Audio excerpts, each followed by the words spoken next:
Education centre में आपका स्वागत है।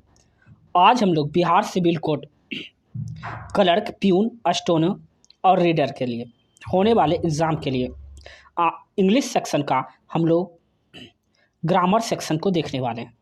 तो आज का जो चैप्टर होगा वो होगा सिंटैक्स होगा। सिंटैक्स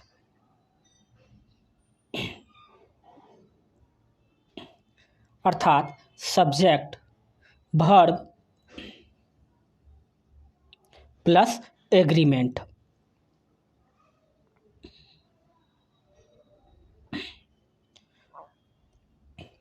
इसमें पहले हम लोग थ्योरी सेक्शन करने वाले हैं। इसके बाद इस पर हम लोग कुछ क्वेश्चन भी करेंगे जो कि सिंटैक्स, सब्जेक्ट, वर्ब, एग्रीमेंट पर बेस्ड क्वेश्चन होंगे।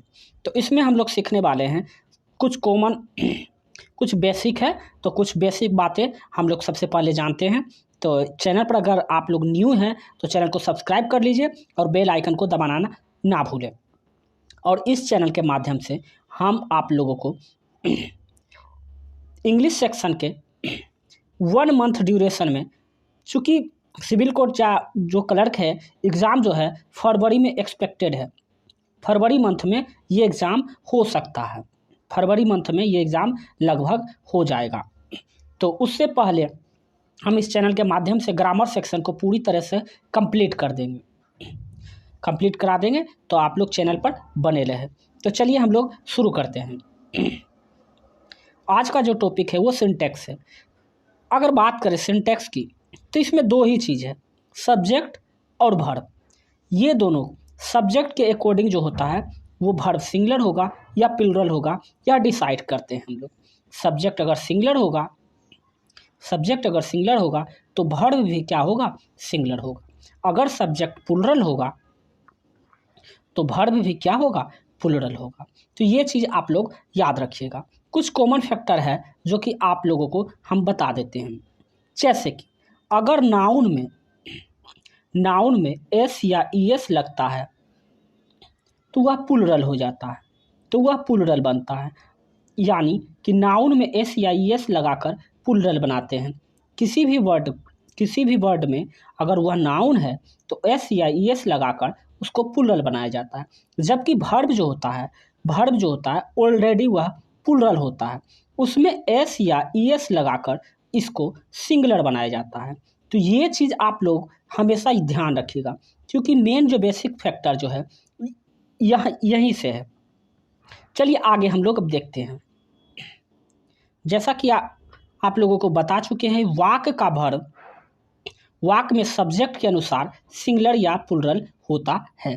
कि अगर सब्जेक्ट जो है सिंगुलर होगा तो वर्ब सिंगुलर होगा, अगर सब्जेक्ट प्लूरल है तो वर्ब भी कैसा लेगा, प्लूरल लेगा।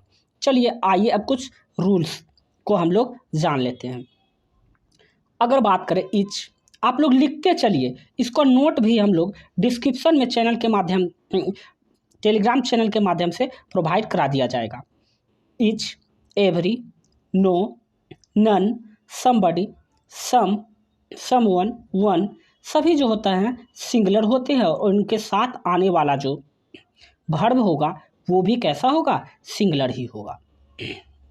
अब कुछ एग्जाम्पल हम लोग देख लेते हैं। जैसे यहाँ पर देखिए है नोट वन। नोट वन क्या है, अब ये भी क्या लेते हैं, सिंगुलर लेते हैं। Of the 5 members of the committee were able to present a viable solution. यहाँ पर अगर देखिए वन आया है, सब्जेक्ट क्या आया है, वन आया है। और हम लोग अभी तो जस्ट पढ़े कि एवरी हो, नो हो, वन हो, ईच हो, समबडी हो, समवन हो, वन हो, तो सभी सिंगुलर लेते हैं। सभी जो होते हैं अपने साथ आने वाले वर्ब जो है सिंगुलर लेते हैं। तो यहाँ पर वेयर के स्थान पर क्या होगा, वाच होगा। अब दूसरा हम लोग देखते हैं कुछ एग्जाम्पल और हम लोग देख लेते हैं। ईच ऑफ द 30 स्टूडेंट्स, यहाँ पर स्टूडेंट से मतलब नहीं है, यहाँ पर सब्जेक्ट जो है ईच है। यहाँ पर सब्जेक्ट क्या है, ईच है। तो ईच सब्जेक्ट है और यहाँ पर देखिए डिजर्व रखा हुआ, डिजर्व पैराइज फॉर प्रोजेक्ट। तो यहाँ डिजर्व है। हम लोग इसके जस्ट पहले क्या बताए हैं कि नाउन में एस या ईएस लगकर वह क्या होता है, प्लूरल बनाता है। जबकि वर्ब जो होता है ऑलरेडी क्या रहता है, प्लूरल रहता है, उसमें एस या ईएस लगाकर उसको सिंगुलर बनाया जाता है। यहाँ पर इच चूंकि सिंगुलर सब्जेक्ट है तो इसका वर्ब भी कैसा आना चाहिए, सिंगुलर। तो डिजर्व जो कि एक वर्ब है और वर्ब जो होता है ऑलरेडी प्लूरल होता है, एस या ईएस लगाकर उसको हम लोग सिंगुलर बनाते हैं। तो डिजर्व के स्थान पर डिजर्व्स करना होगा ताकि singular subject singular verb correct हो जाएगा। तो आई होप आप लोग यह रूल अच्छे तरीके से समझ गए होंगे। यह लिस्ट एक बार और देख लीजिए, आप लोग कॉपी और कलम लेकर बैठ जाइए और सभी को मेरे साथ साथ लिखते चलिए और एक एक को समझते चलिए। अगर कुछ समझ में ना आए तो कमेंट सेक्शन में कमेंट करके आप पूछ सकते हैं। Each, every, no, none, somebody, someone, one, ये सभी जो है सिंगुलर होते हैं और अपने साथ वर्ब भी जो कि सिंगुलर लेते हैं। ये एक रूल नंबर 1 खत्म हो गया। अब आगे हम लोग देखते हैं। अब हमको सपोज डेट हमको सब्जेक्ट पहचानने नहीं आता है, कौन सा सब्जेक्ट, सेंटेंस में इतना बड़ा सेंटेंस दे दिया, कौन सा उसमें सब्जेक्ट है हमको नहीं पता है, हम कैसे चुनेंगे। तो ये याद रखिएगा, एक सिंपल सा रूल होता है, सेंटेंस का जो होगा प्रीपोजिशन के आने वाला शब्द कभी वाक्य का सब्जेक्ट नहीं होता है। यानी इसका कहने का तात्पर्य है कि प्रीपोजिशन के बाद में जो नाउन या प्रोनाउन आता है वो सेंटेंस का सब्जेक्ट नहीं हो सकता है। पहले वाला प्रीपोजिशन के वाक्य के पहले प्रीपोजिशन, यानी सेंटेंस में जो वाक्य रखा हुआ है उसके पहले प्रीपोजिशन के ठीक पहले वाले नाउन वाक्य का क्या होगा, सब्जेक्ट होगा। आइए हम लोग एग्जाम्पल से समझते हैं इस चीज़ को। ये आप लोग तो समझ गए हैं कि प्रीपोजिशन के बाद आने वाला वाक्य जो है सेंटेंस का सब्जेक्ट नहीं हो सकता है, अर्थात प्रीपोजिशन के ठीक पहले वाले आने वाले सब्जेक्ट जो होगा सेंटेंस का क्या होगा, सब्जेक्ट होगा। अब हम लोग एग्जाम्पल से समझते हैं। अब प्रीपोजिशन है क्या, ऑफ, विथ, थ्रू, अगेंस्ट, ये सभी क्या है, प्रीपोजिशन है। यहाँ पर अगर देखा जाए द लेटेस्ट मेथोलॉजी ऑफ क्या है, प्रीपोजिशन है, जो कि सेंटेंस का सबसे पहला प्रीपोजिशन भी है। इसके पहले अगर नाउन को देखा जाए मेथोलॉजी, जो कि क्या है, सिंगुलर सब्जेक्ट है। अगर सिंगुलर सब्जेक्ट है तो वर्ब भी कैसा लेगा, सिंगुलर लेगा। आगे हम लोग देखते हैं। सब्जेक्ट तो पता चल गया कि इस सेंटेंस का सब्जेक्ट क्या है, methodology. Recruiting employees in company, all the profiles are. तो यहाँ पर देखिए, अगर सेंटेंस में यहाँ पर सब्जेक्ट जो है मेथोलॉजी है, सिंगुलर है, तो वर्ब यहाँ पर आर के स्थान पर क्या होना चाहिए, इज होना चाहिए, क्योंकि सिंगुलर सब्जेक्ट सिंगुलर वर्ब। देखिए सेंटेंस कितना बड़ा लिखा हुआ है, तो कि पता ही नहीं चलेगा कि कौन सा सब्जेक्ट इसमें है। ऑल के अनुसार मार दें या कौन से अनुसार। तो यहाँ पर सबसे आसान तरीका है सब्जेक्ट पहचानने के लिए, किसी भी सेंटेंस के सबसे पहले प्रीपोजिशन के ठीक पहले वाले नाउन या प्रोनाउन सेंटेंस का जो हो क्या होगा, वो होगा सब्जेक्ट होगा। और सब्जेक्ट के अनुसार ही वर्ब को हम लोग डिसाइड करते हैं कि वह सिंगुलर होगा या प्लूरल होगा। यहाँ पर सब्जेक्ट सिंगुलर रखा हुआ था, इस वजह से वर्ब को भी सिंगुलर करना होगा, तो आर के स्थान पर इज कर देंगे। तो इस तरह से हम लोग करेक्शन कर सकते हैं। ये है रूल नंबर 2, जो कि सब्जेक्ट को सेंटेंस में सब्जेक्ट को आइडेंटिफाई करने के लिए, पहचानने के लिए कि वह सिंगुलर है अथवा प्लूरल है, इसको हम लोग गाइड करते हैं। अब नेक्स्ट रूल क्या है, दो नाउन अगर एंड से जुड़े तो वर्ब प्लूरल होता है। यहाँ पर बात किया गया है कि अगर दो नाउन एंड से जुड़ा हो तो वर्ब जो होगा वो प्लूरल होगा, लेकिन ये दोनों वर्ब एक ही चीज़ को इंगित करते हो या मिलकर एक यूनिट बनाते हो, तो सब्जेक्ट जो होगा वह सिंगुलर होगा और वर्ब भी अपने साथ क्या लेगा, सिंगुलर लेगा। अब इस बात को समझिए, दोनों चीज़ को इंगित करने का क्या मतलब है। जैसे इसका आसान तरीका क्या है, अगर एंड से दो नाउन जुड़ा हुआ है तो हम कैसे आइडेंटिफाई करें कि यहाँ पर एक ही चीज़ को इंगित किया जा रहा है या अलग अलग किया जा रहा है। तो इसके लिए याद रखिएगा, अगर नाउन के पहले, दोनों नाउन के पहले डिटर्मिनार जुड़ा हुआ है, एंड है, और यहाँ पर नाउन है, और नाउन के पहले डिटरमिनार जुड़ा हुआ है, यहाँ भी नाउन है और इसके पहले डिटरमिनार जुड़ा हुआ है, तो वर्ब प्लूरल होगा। अब ये डिटरमिनार है क्या वो समझते हैं। तो आर्टिकल जितने भी होते हैं a and the, his, their, ये सभी क्या है, वो सभी डिटरमिनार है। तो आप लोग समझ गए होंगे, अगर इसके पहले दोनों नाउन के पहले आर्टिकल रखा होगा, दोनों नाउन के पहले, तो वर्ब प्लूरल होगा। तो वर्ब क्या होगा, प्लूरल होगा। अगर एक एंड के पहले, एक के पहले सिर्फ डिटरमिनार रखा होगा, आर्टिकल रखा होगा, और एक के पहले नहीं रखा होगा, तो वर्ब सिंगुलर होगा। बस बात सिंपल। अब एग्जाम्पल से हम लोग समझते हैं। यहाँ पर देखिए, आसान से समझिए, एंड है, यहाँ पर देखिए इनोसेंस जो है नाउन है, इसके पहले आर्टिकल रखा हुआ है डिटरमिनार, और यहाँ पर देखिए प्लेफुलनेस है, जो कि इसके पहले डिटरमिनार नहीं रखा हुआ है। अगर इसके पहले डिटरमिनार नहीं रखा हुआ है, इसका मतलब है कि एक ही चीज़ को यह इंगित कर रहा है, एक ही चीज़ का यह बोध करा रहा है। तो वर्ब क्या होगा, सिंगुलर होगा। एग्जिस्ट के स्थान पर एग्जिस्ट हो जाएगा। यहाँ पर क्या होगा, सिंगुलर करना होगा सिंगुलर करना होगा, क्योंकि वर्ब क्या होता है, ऑलरेडी प्लूरल होता है, इसमें एस या एस लगाकर उसको हम लोग सिंगुलर बनाते हैं। समझ में आ गया। और यहाँ पर देखिए एक ही चीज़ का, क्योंकि डिटरमिनार यहाँ प्लेफुलनेस के पहले जो है डिटरमिनार आर्टिकल नहीं रखा है, मतलब कि एक ही चीज़ का बोध करा रहा है। तो यहाँ पर वर्ब भी क्या होगा, सिंगुलर होगा। तो वर्ब को हम लोग एग्जिस्ट कर दिए, क्योंकि वर्ब ऑलरेडी प्लूरल होता है, एस या एस लगाकर उसको हम लोग सिंगुलर बनाते हैं। अब दूसरा एग्जाम्पल देखिए, कुछ और एग्जाम्पल हम लोग देख लेते हैं। जैसे यहाँ पर दिया है, यहाँ पर देखिए the president of the company, यहाँ पर देखिए द कंपनी लगा हुआ है, द प्रेसिडेंट है, और यहाँ पर देखिए द फ्रेंड है। यहाँ पर नाउन के पहले, फ्रेंड के पहले आर्टिकल लगा हुआ है, और यहाँ प्रेसिडेंट के पहले भी आर्टिकल लगा हुआ है, मतलब कि दोनों एंड से जो जुड़े हुए हैं, दोनों नाउन के पहले डिटरमिनार लगा हुआ है। यानी वर्ब कैसा आना चाहिए, प्लूरल। यहाँ पर हैज अराइव्ड आया, तो हैज अराइव्ड के स्थान पर क्या होगा, हैव होगा। क्या होगा, हैव होगा, क्योंकि यह दो व्यक्ति को इंगित कर रहा है। प्रेसिडेंट ऑफ द कंपनी, जो इस कंपनी के प्रेसिडेंट है, ठीक है। The friend arrived the meeting, उनके दोस्त जो है मीटिंग में पहुंच रहे हैं। तो यहाँ पर क्या हो जाएगा, हैव हो जाएगा। ये दो अलग अलग व्यक्तियों का बारे में बताया जा रहा है। चलिए आगे हम लोग देखते हैं।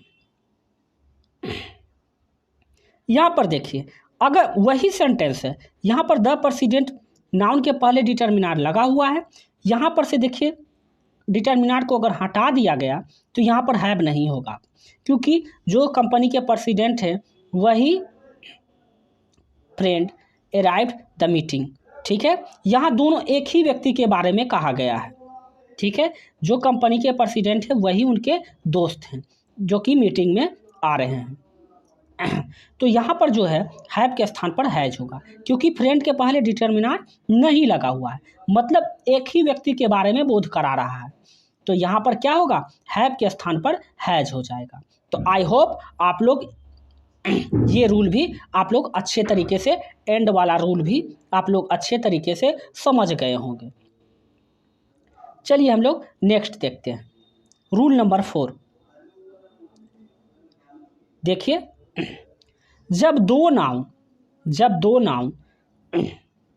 As well as, with, together with, along with, besides, beside नहीं, बिसाइड माने के बगल में होता है, अब बिसाइड्स का मतलब होता है के अलावा, एन एडिशन टू, इनमें से किसी से भी जुड़े तो वर्ब पहले आने वाले नाउन के अनुसार होगा। तो याद रखिएगा, अगर as well as, with, together with, along with, besides, in addition to से, इनमें से किसी से भी अगर नाउन जुड़े तो इनके ठीक पहले वाले नाउन से वर्ब को डिसाइड करेंगे कि वह सिंगुलर होगा या प्लूरल। चलिए हम लोग एग्जाम्पल से समझते हैं। यहाँ पर देखिए टुगेदर विथ आया हुआ है, इसीलिए हम लोग बोलते हैं कि कॉमन ईयर जब भी बनाइए तो वर्ड देखना है। यहाँ देखिए द कोच टुगेदर विथ, तो क्या पढ़े थे हम लोग रूल्स में, क्या पढ़े थे, अगर एज वेल एज हो, विथ हो, टुगेदर विथ हो, अलोंग विथ हो, बिसाइड्स हो, एंड एडिशन टू हो। इसको आप लोग रट लीजिए, याद कर लीजिए, हमेशा ओठ पे होना चाहिए। ये वर्ड जैसे दिखे इसके ठीक पहले वाले नाउन से हम लोग वर्ब को गाइड कर लेंगे। पहले वाले नाउन को देखेंगे कि यह सिंगुलर है या प्लूरल है, उसके बाद वर्ब को चेक करेंगे। तो टुगेदर विथ जैसे ही दिखा, इसके पहले ठीक पहले वाले नाउन देखिए द कोच, जो कि क्या है, सिंगुलर रखा हुआ है। आगे अब हम लोग क्या करेंगे, सिर्फ वर्ब को फाइंड करना है। और वर्ब को जैसे ही फाइंड करेंगे the players of the team are, तो वर्ब यहाँ पर आर रखा हुआ है, तो आर क्या कर रहा है यहाँ पर, जबकि कोच क्या है, सिंगुलर सब्जेक्ट है, तो सिंगुलर सब्जेक्ट है तो आर के स्थान पर इज हम लोग कर देते हैं। और इस तरह से यह सोल्व हो गया। अब आगे हम लोग देखते हैं, कुछ एग्जाम्पल और देख लेते हैं। The members of the party as well as, यहाँ पर देखिए एक और आ गया क्लाउज, एज वेल एज आ गया। एज वेल एज के पहले यहाँ पर देखिए, यहाँ पर जो है the members of the parties, the members है। मेंबर्स क्या है, यहाँ पर सब्जेक्ट देखे जाए तो प्लूरल है, तो प्लूरल जो सब्जेक्ट है यहाँ पर वर्ब क्या है, डज नोट, तो डज नोट के स्थान पर क्या हो जाएगा, डज जो है क्या है, प्लूरल है। इसको सिंगुलर बनाने के लिए क्या करेंगे हम लोग, डू नोट कर देंगे। क्या करेंगे, डू नोट। डू नोट का जो होता है इसको हम लोग प्लूरल बना देंगे। डज क्या है, सिंगुलर है, वर्ब जो है डज है वह सिंगुलर है, इसको प्लूरल बनाने के लिए डू नोट कर देंगे। वर्ब ऑलरेडी क्या रहता है, ऑलरेडी वर्ब जो होता है वह प्लूरल होता है, इसमें एस या एस लगकर सिंगुलर बनाते हैं, तो डज नोट के स्थान पर डू नोट होगा। तो आई होप आप लोग ये रूल भी अच्छे तरीके से समझ गए होंगे। आप लोग लिखते चलिए, रिवीजन कर लीजिए एक बार। As well as, together with, along with, besides and addition to के ठीक पहले वाले नाउन से हम लोग यह गाइड करेंगे कि सेंटेंस का सब्जेक्ट सिंगुलर है अर्थात प्लूरल। चलिए आगे हम लोग देखते हैं। रूल नंबर 5, दो नाउन और, नोर, बट एल्सो से जुड़े तो वर्ब इनके आने वाले नाउन के अनुसार होगा। ठीक है, अगर नाउन दो क्लाउज से जुड़े, ठीक है, आइदर और, नाइदर नोर, बट एल्सो से जुड़े तो वर्ब इनके बाद आने वाले नाउन के अनुसार होता है, पहले के नहीं, बाद आने वाले नाउन के अनुसार हम लोग गाइड करेंगे कि वह सिंगुलर होगा या प्लूरल होगा। जैसे एग्जाम्पल हम लोग देख लेते हैं। नाइदर नोर लेता है, ये सभी को पता होता है, एग्जामिनर को भी पता है, तो नाइदर के साथ नोर लगा हुआ। जैसा हम लोग रूल पढ़े हैं कि नाइदर, आइदर और, neither NOR, but also, not only के साथ बट एल्सो लेता है, तो वर्ब गाइड करने के लिए इसके बाद आने वाले नाउन के अनुसार हम लोग वर्ब को गाइड करेंगे। तो नाइदर नोर के बाद आने वाला नाउन क्या है, द मेंबर्स, क्या है, द मेंबर्स है। तो मेंबर्स जो है यहाँ पर जो है प्लूरल सब्जेक्ट है, इस वजह से इसका हैज के स्थान पर क्या होगा, हैड हो, सॉरी हैव होगा, हैव पैड होगा। इस तरह से इसको हम लोग सोल्व करते हैं। चलिए आगे रूल नंबर 6 देखते हैं। हम लोग ज़्यादा टाइम नहीं लेंगे, आज एक चैप्टर समाप्त कर देंगे। वीडियो हो सकता है थोड़ा लंबा हो, तो आप लोग संयम बनाए रखिए। अब नेक्स्ट रूल नंबर 6 हम लोग देखते हैं। नथिंग बट, याद रखिएगा, नथिंग बट के बाद आने वाला नाउन सिंगुलर या प्लूरल किसी में भी हो सकता है। नथिंग बट के बाद आने वाला नाउन सिंगुलर या प्लूरल किसी में भी हो सकता है। यहाँ ध्यान रखने वाली बात है कि नथिंग बट के बाद आने वाला नाउन या सिंगुलर हो या प्लूरल हो सकता है, लेकिन वर्ब जो होगा हमेशा सिंगुलर देना है। याद रखिएगा आप लोग, नथिंग बट एक ऐसा है जिसके बाद नाउन जो है सिंगुलर भी हो सकता है या प्लूरल भी हो सकता है, कुछ भी हो सकता है, परंतु वर्ब हमेशा सिंगुलर ही आएगा। एग्जाम्पल हम लोग देखते हैं, जैसे nothing but the heads of immutable, यहाँ पर देखिए द हेड्स ऑफ जो है वो क्या है, वो प्लूरल है, यहाँ पर प्लूरल नाउन दिया हुआ है, लेकिन नाउन तो प्लूरल है, लेकिन नथिंग बट अगर सेंटेंस में लग जाए तो वहाँ पर वर्ब क्या होगा, नाउन तो सिंगुलर या प्लूरल कुछ भी हो सकता है, लेकिन वर्ब हमेशा ही सिंगुलर होगा। तो वेयर के स्थान पर क्या होगा, वॉच होगा। तो आप लोग अच्छे तरीके से समझ गए होंगे। अब रूल नंबर 7 हम लोग देखने वाले हैं। मेनी के बाद, अब मेनी का रूल है, मेनी के बाद आने वाले नाउन वर्ब दोनों प्लूरल होते हैं। याद रखिएगा कि मेनी के बाद आने वाला जो नाउन और वर्ब जो होता है दोनों प्लूरल होता है, लेकिन मेनी ए के बाद आने वाला नाउन और वर्ब मेनी ए के बाद आने वाला नाउन और वर्ब दोनों सिंगुलर होता है। याद रखिएगा इस चीज़ को आप लोग। अगर मेनी के यहाँ पर मेनी है तो मेनी के बाद आने वाला नाउन और वर्ब दोनों क्या होगा, प्लूरल होगा, प्लूरल होगा, ये चीज़ याद रखिएगा। जबकि मेनी ए के बाद आने वाला नाउन और वर्ब दोनों क्या होगा, सॉरी, मेनी के बाद आने वाला नाउन और वर्ब दोनों प्लूरल होता है, जबकि मेनी ए के बाद आने वाला नाउन और वर्ब दोनों क्या होगा, सिंगुलर होता है। अब जैसे मेनी ए, तो मेनी ए रिलीजियस ट्रेडिशन, तो ट्रेडिशन के स्थान पर क्या हो जाएगा, ट्रेडिशन हो जाए, ट्रेडिशंस के स्थान पर ट्रेडिशन और आर के स्थान पर इज हो जाएगा। क्योंकि क्या बताए थे, मेनी ए के बाद आने वाला नाउन और वर्ब दोनों क्या होगा, सिंगुलर होगा, जबकि मेनी के बाद आने वाला नाउन और वर्ब दोनों क्या होता है, प्लूरल होता है। उसी प्रकार रूल नंबर 8 है ए नंबर ऑफ और the number of. A number of के बाद वर्ब जो होता है प्लूरल फॉर्म में होता है, ए नंबर ऑफ के साथ आने वाला वर्ब जो होगा प्लूरल फॉर्म में होता है, जबकि द नंबर ऑफ के साथ आने वाला वर्ब सिंगुलर होता है। जैसे कुछ एग्जाम्पल हम लोग देख लेते हैं। द नंबर ऑफ आया है, द नंबर ऑफ देखिए, of the students admission in the college, are के स्थान पर इज होगा। द नंबर ऑफ के आने वाला वर्ब जो होगा वह क्या होगा, प्लूरल होगा।